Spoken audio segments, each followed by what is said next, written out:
रामकृष्ण परमहंस भारत के एक महान संत, आध्यात्मिक गुरु और विचारक थे। उनका मूल नाम गदाधर चट्टोपाध्याय था। उनका जन्म कोलकाता के पास हुगली जिले के कामारपुकुर गांव में हुआ था। वे स्वामी विवेकानंद के गुरु थे, जिन्होंने उनके विचारों को विश्व स्तर पर फैलाया। रामकृष्ण की शिक्षाएं सरल, गहरी और जीवन से जुड़ी हुई थीं, जो भक्ति, ज्ञान और कर्म के समन्वय पर आधारित थीं। तो आइए जानते हैं रामकृष्ण परमहंस के कुछ अनमोल विचार। ईश्वर एक ही है, लोग उसे अलग अलग नामों से पुकारते हैं। जैसे पानी को कोई जल, कोई आब, कोई वाटर कहता है, लेकिन वो एक ही है। सभी धर्म और संप्रदाय एक ही सत्य की ओर ले जाते हैं। ईश्वर को पाने का सबसे आसान रास्ता है प्रेम। जब तुम उनके प्रति प्रेम से भर जाओ तो वो स्वयं तुम्हारे पास आएंगे। मन को शुद्ध करो, क्योंकि शुद्ध मन में ही ईश्वर का प्रकाश दिखता है। जैसे कि गंदे दर्पण में चेहरा साफ नहीं दिखता। आध्यात्मिक प्रगति के लिए मन की शुद्धता आवश्यक है।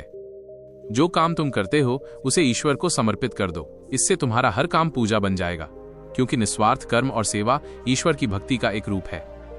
तुम जो कुछ हो वह ईश्वर का ही अंश है। अपने भीतर की दिव्यता को पहचानो। प्रत्येक व्यक्ति में ईश्वरीय शक्ति है, जिसे आत्मचिंतन से जाना जा सकता है। यह संसार माया का खेल है, इसमें फंसो मत, बल्कि इसे एक स्वप्न की तरह देखो और ईश्वर की ओर बढ़ो।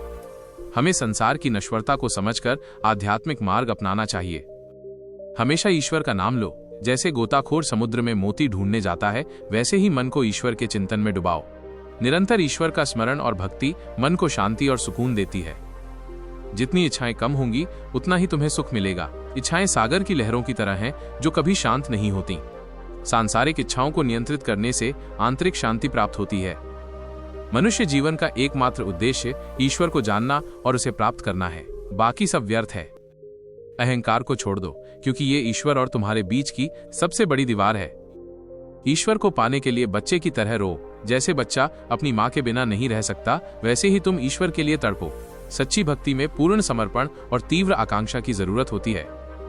पुस्तकों का ज्ञान सीमित है। सच्चा ज्ञान वो है जो अनुभव से मिलता है। ईश्वर को खुद अनुभव करो। कमल के फूल की तरह संसार में रहो। वो पानी में रहता है, पर पानी उसे छू नहीं पाता। हमें संसार में रहते हुए भी आसक्ति से मुक्त रहना चाहिए।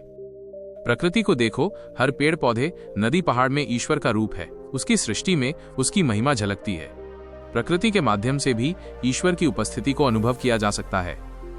ईश्वर की कृपा तभी मिलती है जब तुम धैर्य और विश्वास के साथ उसका इंतजार करते हो। सच्ची खुशी बाहर की चीजों में नहीं, बल्कि तुम्हारे भीतर है। उसे ईश्वर के चिंतन से खोजो। दोस्तों, इन सभी अनमोल विचारों में से आपको कौन सा विचार सबसे अच्छा लगा? कृपया कमेंट करके जरूर बताएं। धन्यवाद।